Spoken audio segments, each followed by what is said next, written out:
We are coming to green. The 10 NTT data Honda for Chip Ganassi Racing is Alex Palou, that bright blue car there. Alex was a rookie here last year and he got taken out while exiting the pits by fellow rookie Rinus VK. Now he leads this star-studded field to green as the championship leader.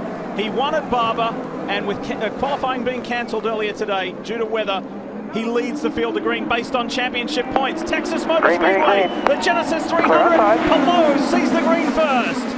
Really good start for the front row there. Will Power, I was surprised Townsend didn't try to jump that and get to the front, but Dixon right there, he's going to want to seize control of this and control the pace. Some brave drivers further back. That black number 14 of Bourdais is Scott Dixon looks to the outside. I say brave because that darker section is that PJ1 traction compound from NASCAR. It actually does not have much grip for the IndyCars here tonight, so it's pretty dicey to hang wide, too wide in early laps. Newgarden was already up in there. He's right there flirting on the edge of it. Turn 3 and 4, he had half his car up there feeling it out, so he was the first guy to get up in that PJ1. That's that yellow and white Expel Chevrolet. He's going wheel to wheel with Pato O'Ward. A little further back, Felix Rosenquist working his way through. There's Newgarden.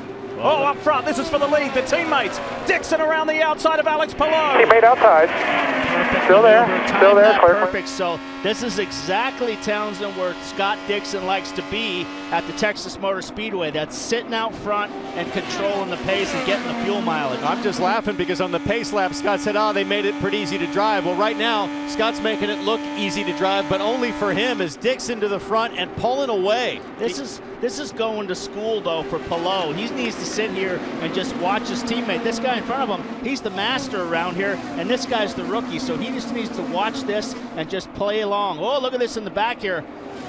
Colton Herta making a move on Will Power, tries him on the outside, but couldn't get it done. You're looking here at Scott Dixon, now 48 laps into this 212 lap event.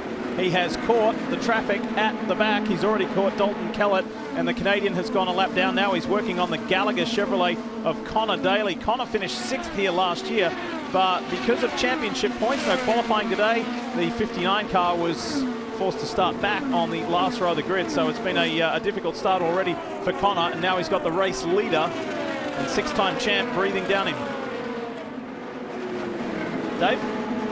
Takuma Sato started 12th, and he is now 9th. You remember his motto, no attack, no chance. But attacking here at Texas last year in qualifying cost him a chance at even racing. So today, a much more measured approach, but still the same Taku trying to go to the front, and so far doing a fine job in the 30 car, Marty. Dave, closing in on the first set of stops, should be about 10 to 15 laps, and not the progress we expected for Alexander Rossi, who started 16th and is just up to 14th, and he's been known in the past to provide us some spectacular highlights here at Texas. He told me, I don't think in 1 and 2 I can use that upper group, and in 3 and 4 I can. So far, he has not been able to do that. He is too free through 1 and 2, and he has too much push in 3 and 4. So how do you fix that, Paul, when the car's handling completely different on these different ends of the racetrack? I'll tell you how you fix it. You stick on some new tires, and then automatically it handles a lot better. But here's the issue: is the thing that's going to matter right now, Townsend, until we get down towards the end of the race,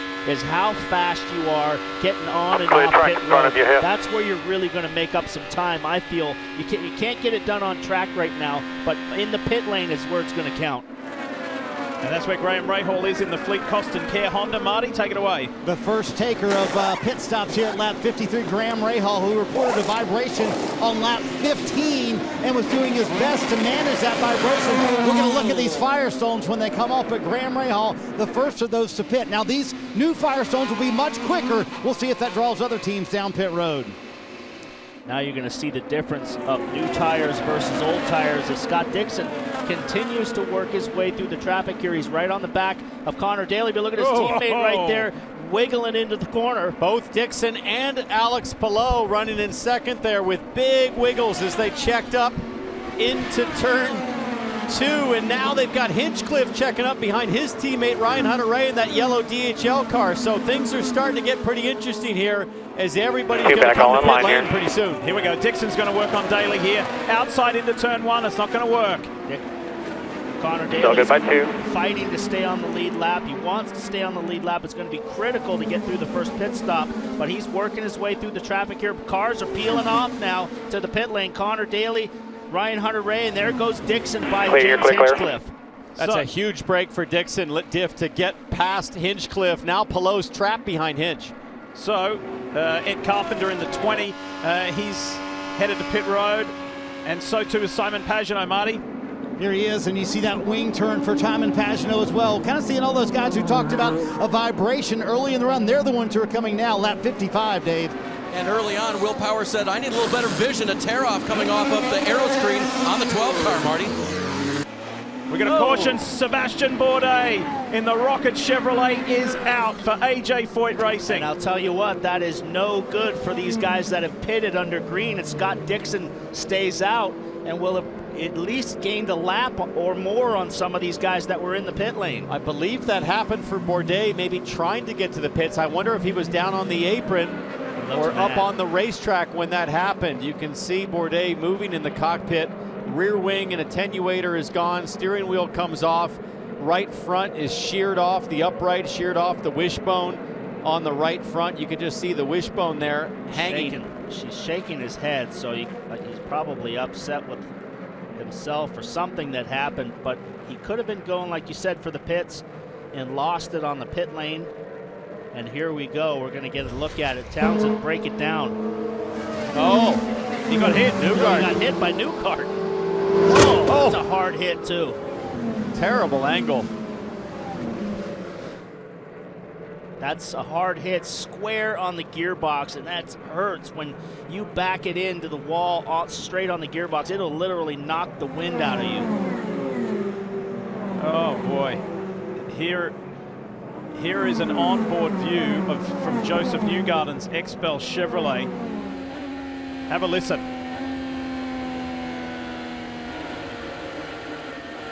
Hit this lap here. Hit this lap. Hit this. Gave him the horn, Townsend. Well, but Newgarden was rolling on the gas. Stay out, and they just got surprised. I think Bourdais had to check up a little bit. It just caught out Newgarden. And whammo, that is a huge rear impact square on the gearbox. And I promise you, Bourdais felt every bit of that through the cockpit as team owner AJ Foyt looks on. And you see Joseph Newgarden there with cars whizzing by. That's because he has been penalized for avoidable contact. He's going to the back of the lead lap cars. That's a shame for Newgarden because Bourdais really confirmed what Newgarden's defense was. Hey, everybody checked up in front of me, which Bourdais just admitted he wasn't sure what Colton was doing, why Colton was so slow, if the balance had just gone away. And unfortunately, with the accordion effect, as you see Rossi. Well, Rossi's been one of the big beneficiaries of all of that. So too is Scott McLaughlin, Tony Kanaan, and Pietro Fittipaldi as we're getting ready to come back to green. Right. Look at this restart from Dixon. Green, he is green, gone. Herder's looking at Palou for that second spot. And Rossi tries to go and move on Jack Harvey. Rossi's ready to rock and roll now. He can smell blood in the water. He knows he's got a chance now that he can challenge Dixon for the win. He's ahead of Newgarden now by a long way. He can get himself back in the championship as Colton Herder looks inside. Cars trying to go too wide down a turn. By the way, I told you earlier that Tony Kanaan would be a factor. He has just leapfrogged his way around Rinus VeeKay. Here comes TK. Kanaan with an outside look on Scott McLaughlin. He decides to back out, tuck back into the groove. I thought he was going to go big there. Kanaan using a little more discretion. Tony Kanaan is the king of cold tires on ovals as we got Rosenquist down the inside of Pietro Fittipaldi. Now we've got some action. Well, restarts at Texas are a critical opportunity to make moves happen because it gets strung out pretty quick, especially with this 1.5 groove wide racetrack with that PJ1 that seems to be undrivable up top. Everybody slots in after a couple laps. If you're going to make something happen, you got to do it right off the green. Will Power kind of sliding there through the corner. He lost a lot of ground, goes straight to the inside to block the inside as Pato O'Ward looking both sides for a way by. Power's car again not good off the corner. Look at Pato O'Ward, goes for the high side. He might get this. Nobody backs out early. Will Power knows, hey, you might have a run, but you're going to have to earn it, where the grip just isn't up high. You're going to make you go around the long way. How about Texas Motor Speedway being your first oval race in your IndyCar career? That's the scenario for this man here in the PPG Chevy, Scott McLaughlin, the three-time Aussie Supercar champion. Well, it's kind of like welcome to the top 10, Scotty Mack, because he finished 14th at Barber, 11th last weekend at St. Petersburg. Now he's in the thick of it, behind Alexander Rossi, ahead of an Indy 500 winner and an IndyCar champion in Tony Kanaan. And I'm sure Tony Kanaan's licking his chops, Paul, as he sees his two teammates with Dixon and Palou leading first and second. I'm sure Kanaan's thinking, if I can just make a couple of moves, it's going to be a 1-2-3 Genesys run here. And right now, the only Penske in the top 10. His teammates are all down in the teens. And remember, guys, he's the only rookie who is running the ovals this year. Grosjean is not, Jimmy Johnson is not, and Scott has such a cool, calm, measured approach to everything. Yeah, he's fierce on the track, but he took the tests here just, in stride, knew that the laps here were going to be so important to him, and he looks like almost like a veteran at TMS now. He's tailing right on the back of an Indy 500 winner, Townsend, and arguably Rossi is one of the best oval drivers there is on the circuit. Have to see how the two Andretti team cars of Herta, Harvey, which they have an association with Andretti and Rossi, how do they hang on? If Colton Herta was struggling that much at the end of the first stint, I would think that in another 15 or 20 laps, it's going to be a handful. Tell you what, Lee, Harvey's doing a heck of a job. We haven't shown him much tonight, but he's been hanging right there. He started up front because of the rain out, and he stayed up front. PT, you took the words out of my mouth. It is an outstanding drive by Jack Harvey in that Auto Nation Sirius XM Honda for Meyer Shank Racing. Phenomenal. Because this time last year when Jack Harvey raced at TMS for the first time ever in an IndyCar, it was baby steps. He took his time, he didn't really have great pace, he ended up finishing 16th. But the way that it started pretty steady, to say the least. Now Jack Harvey's running in fourth, and as far as the championship point scenario would go, Harvey would be in fourth in the championship points as he runs right now. Marty, that is phenomenal. Outstanding for this race team. And talking to Mike Shank, the co-owner of this race team, he said, our whole goal is to get to Indianapolis for the GP top 7 in the championship standings. Lee, as you mentioned, they'd be fourth right now. But to keep it in perspective, this young driver from the UK, he said, I just did not know ovals at all when I came to IndyCar. Just his 8th ever oval race, and for him to be performing like this, he told me earlier today, a top 10 would be a thrill for us. Here they are running in the top 4. Oh, look at him shadowing last weekend's winner, Colton Herta. This is Rinus VeeKay in the Sonax Chevrolet, the 20-year-old Dutch driver. VeeKay sits in 12th at the moment, and this is what happened to him just a couple of moments ago. Woohoo, wheel to wheel with Felix Rosenqvist. That was tight. That was tight to quite tight, that one. Felix Rosenqvist was having some issues and sliding backwards, but that was a power move on VeeKay. He chopped the air right off of him. Well, this is the only way to make this work without crashing by yourself is to cut across the nose and take the groove. You could hear the spotter enthusiastically cheerleading on his driver. There's just no way to make that pass work unless you own the low lane right when you get by. You cannot afford to stay high. The problem is, for the guy on the low lane, they feel very disrespected when you pull the air off of a guy's car. It's kind of not a nice thing to do to another driver. Nobody promised me respect. The orange car is the Genesys Honda of James Hinchcliffe. The purple one, Pietro Fittipaldi. The red and black one, Tony Kanaan. Tony Kanaan slow off the corner. He's coming into pit lane. These guys are probably on fresh tires by now. Kanaan on the button. Weight jacker adjustment as he comes to pit lane. He's going to brake at the last possible second on the radio, telling his guys, I'm coming to pit lane. And he's well down and, started at the back, so his pit stops at the back, locks the left front as he comes to the foot on the brakes. See all that brake dust coming out of the wheels, so they're using the brakes on the track. You're all clear, you're all clear.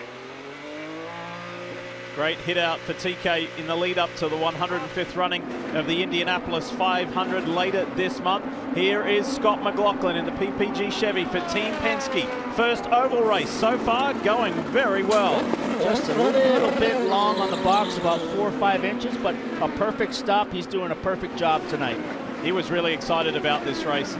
He said, look, you know, road courses, street courses, that's nothing new. Everything in IndyCar is new for me, but I'm really intrigued and I'm excited about these ovals because it's something so totally new for me to learn. Well, he told us that of all the tracks, he's most comfortable coming to Texas because he's had a chance to test here twice, so it feels familiar. He felt like he was on top of his game, and the action pretty fierce here. That's Herta and Rahal going at it. Herta still on the old tires, has yet to pit, and you can see the difference right here. New tires to old tires. Watch Newgarden here. Heads up. Harvey's on pit road, so too Alexander Rossi. Those two were glued together, Marty, for a long time. Yeah, the handling for Alexander Rossi much better on that run, so they got it right for him. Fresh sticker tires with Firestones going on for Rossi, and no changes. Meanwhile, up front, Jack Harvey having a terrific run, continuing up there in the 4th position. Nice stop for those guys, and Scott Dixon making it look easy. The maestro here at Texas Motor Speedway has led all but 3 laps to this point. No changes once again, just fresh sticker tires for Scott Dixon. Super slow stop for Alexander Ross. The outside rear guy had a problem getting the wheel on, and that was a long stop, so we'll see if he loses some positions on this pit stop exchange. He had about 4 seconds over his teammate Alex Palou. Palou still on track, hasn't pitted yet. Herta's coming to pit lane. You see the pit indicator on the pylon on the left-hand side of the screen. Boy, for a guy who said the tires started vibrating at lap 16 into this run, he went an additional 40 laps for Colton Herta. We'll check those Firestones, but the handling, pretty good, Dave. Nice run into the top 10 for Ed Jones. He gives up that position now to come and pit the 18 car. The 18 has run well today. Jones embraces the ovals. Jimmy Vasser told me earlier today that they were down a little bit on aerodynamics, but they would fight it out, and they've done well so far. Meanwhile, on pit road, Will Power, driver of the 12 car, was last on pit road on lap 55 under caution. 4 fresh Firestones, and he's away, Marty. So an interesting call by Barry Wanzer, who left Alex Palou out for 3 extra laps, did not pit with his teammate Scott Dixon. He's wound up leading 6 laps to this point, but we'll see where this blend happens. That's going to be the interesting part. Where is Dixon? Where will Palou come out? Because he was just a couple seconds behind Dixon on the track before this set of stops. That pit stop, Marty, looked a little quicker than what Dixon had. Here comes Dixon through the tri-oval into turn 1. Palou will be on the speed limiter, and not very close. Palou's got to sit at 90 miles an hour on the 2nd stage of pit speed, and advantage Dixon, not a little, a lot. Yeah, that's all about getting in the pit lane and right out side. of the pit lane Right side clear really right there. Got another quickly. one. This may enable Colton Herta to leapfrog his way into 2nd place. When all this shakes out, we will see. Look at how big the gap is here. It was 4 seconds between Dixon and Palou, and Dixon had kind of a slower stop. And now the gap is 7-8 seconds. And look at the cars that beat Palou on the exchange.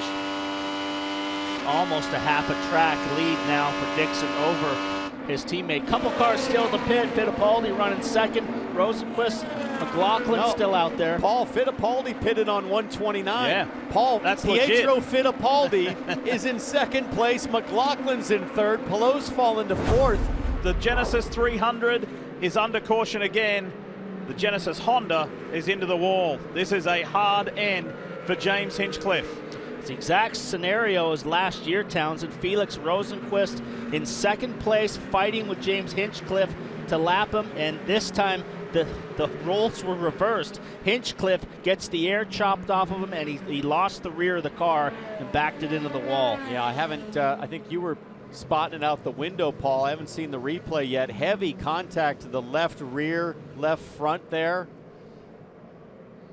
Let's try to figure out what happened to the 29. Gets a nice run on the outside, exactly like last year, but look, turns in, Hinch goes high in the PJ1, loses it, and hard into the wall, and that's a big impact. That car is going to be hard to fix for tomorrow. Boom! 2 huge hits today. Sebastian Bourdais and James Hinchcliffe. Thankfully, the same outcome. both drivers are okay. Tough break for the Genesys car. This is their sponsored race too, so they've been a great addition to the series. Let's take another look. The AMR safety team will take good care of Hinch. We'll duck away while we're under caution. This is the view from Rosenquist as he rounded Hinch up, and it was all over from that point for James. Back at Texas Motor Speedway, potentially the final pit stops of the night. You see on the bottom of your screen, Scott Dixon comes in, but on the top, Felix Rosenquist gives up second place. Third place, the Rook. Number 3, Scott McLaughlin. He's already gone. What a great stop by Team Penske, Marty. What a virtuoso performance by Scott Dixon on the track, and on pit road, the crew delivers as well. They hold serve, no changes once again to the 9 car, and a mad dash for everybody else off pit road. Look out, Marcus Ericsson. No right rear Come on with the wheel. quick check here. Come on with the quick check. And this top 10 performance from Ericsson today has now gone away. Tell you who's got a shot at the win now is Scott McLaughlin. Came off the pit road in P2, so he is right in the mix, and all of his teammates have really been struggling tonight. How about Pato O'Ward up 2 Leave it on the quick spots? check. Leave it on the quick check. Motor's still running. They just need to get the right rear on and beat the pace car out. Pace car's coming off 4 right now. That It's is going to not- be close. Yeah, that's not going on.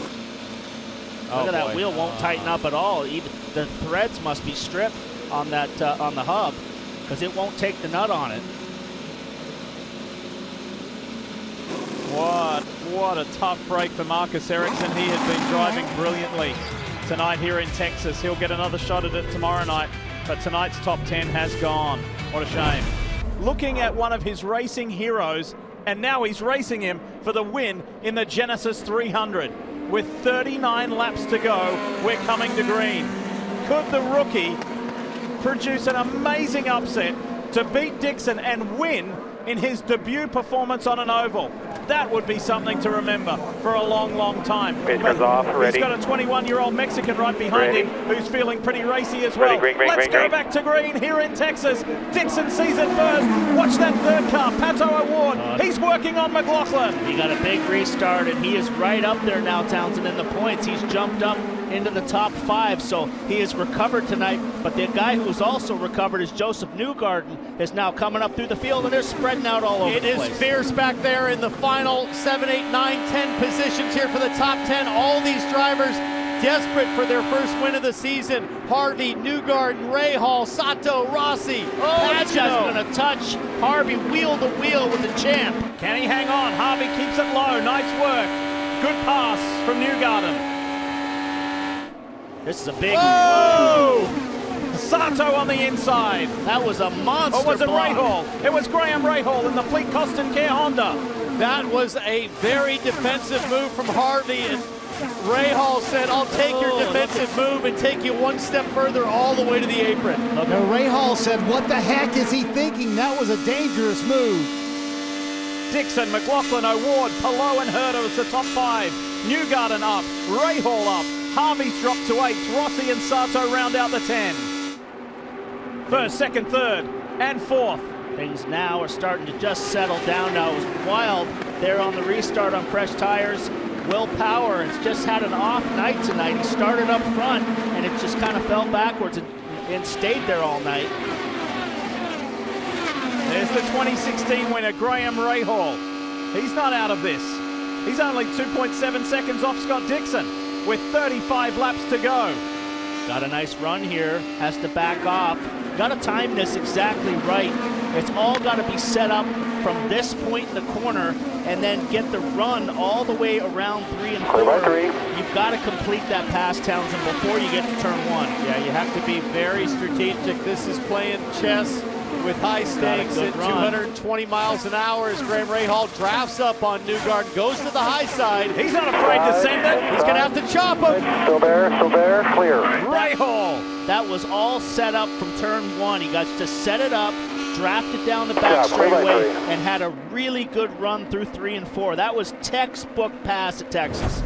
26 laps to go. Pato O'Ward doing a superb job in third. He was running back as far as 25 to go. 13th at one stage in this race. So that's a tremendous climb back from the young Mexican. This is as good as a home race, by the way. Spent a lot of his early years in life in San Antonio, going to high school in San Antonio. So this is like a home race for Pato, Dave.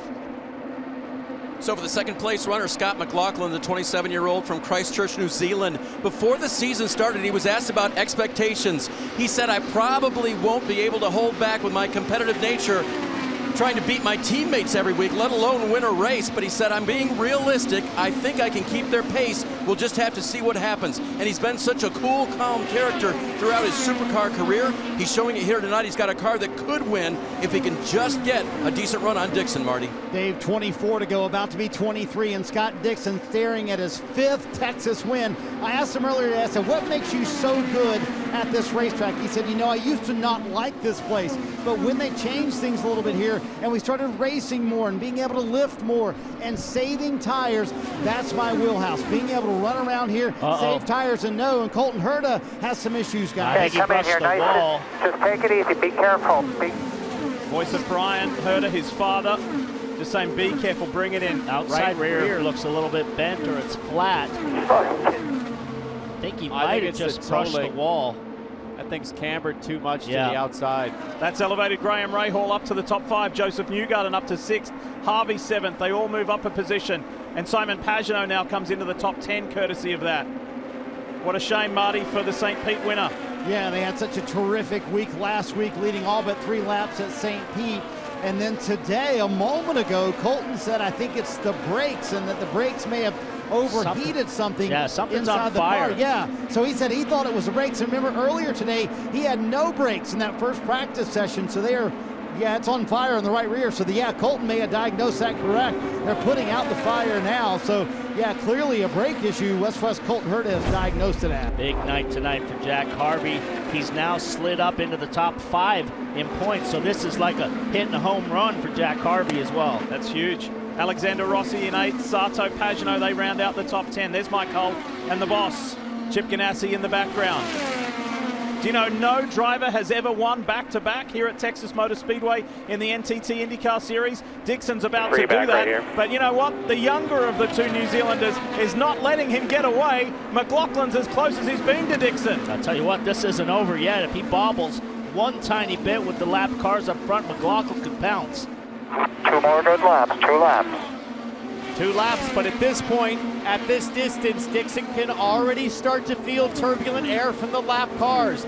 He's been up front for most of the night. He hasn't had to deal with this. One more now, 1 lap. 1 to go, 1.5 miles for Dixon to get his 5th win here at Texas Motor Speedway. What a proud moment for him too, because he's impressed with McLaughlin, a fellow Kiwi, and to come home in a 1-2. He's got traffic is getting closer, but I don't think it's going to cause an issue. Connor Daly, he'll hang on there. Checkered flag at the ready. Scott Dixon wins back-to-back years and wins at Texas Motor Speedway for a 5th time. Well done, Scott.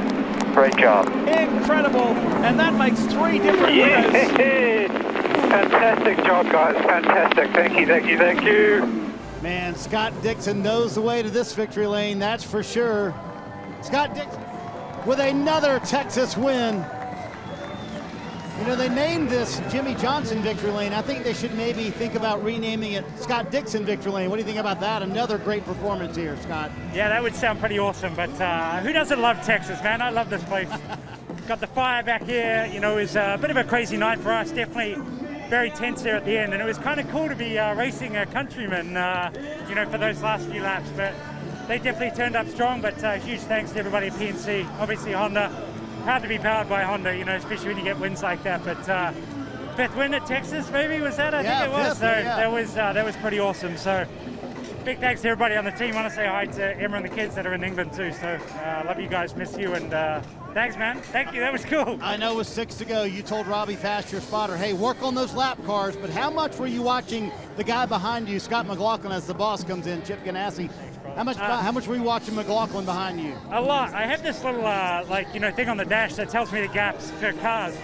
I probably need to take it off because it was like stressing me out more than anything. I kept looking down, I'd look in the mirror, and he was fast, you know, especially once you get Exeter 2, you know, it's just a big long straight all the way till you get to turn 1. So, especially as the conditions got cooler this evening, it was definitely a lot easier to go flat through 1 and 2. but definitely difficult conditions too, especially once you got into traffic. So it was definitely an interesting one, but we won, man. That's what counts. Watch the GMR Grand Prix, Saturday, May 15th at 2:30 p.m. on NBC.